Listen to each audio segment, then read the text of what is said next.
Ik heb water altijd heel leuk gevonden. Als kind al, het water in sloten, over slootjes springen, de magie van het water. Het is overal. Je ziet het in de sloten en je ziet het normaal gesproken niet onder je voeten, maar het is er wel. En bij het waterschap hebben we daarmee te maken, met het hele watersysteem. Ik ben planvormer bij het Wetterskip.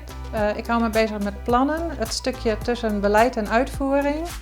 Als planvormer werken wij in gebiedsprocessen samen met boeren bijvoorbeeld.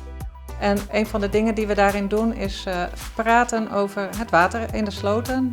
Op die manier proberen we zo goed mogelijk een plan te maken voor het Wetterskip, maar ook voor de boeren. Ja, de samenwerking binnen het Wetterskip gaat goed. Mensen zijn heel erg betrokken bij hun werk. En de samenwerking met anderen, ja, daar krijg ik energie van. Dat vind ik heel erg leuk. En je krijgt ook heel veel kennis van het Wetterskip. Je bent heel breed. En aangezien ik het waterschap leuk vind, vind ik het ook leuk om veel kennis te hebben van de verschillende afdelingen. Binnen het Wetterskip is er veel aandacht voor ontmoetingen. Dus er worden bijeenkomsten georganiseerd, bijvoorbeeld in de zomerperiode of met de nieuwjaarsperiode. En op die manier leer je elkaar ook naast het werk beter kennen. En als je elkaar beter kent, dan heb je ook weer meer begrip voor elkaar in de werksituatie. Het puzzelen met water, daar krijg ik altijd energie van. Dat geeft mij veel plezier in mijn werk.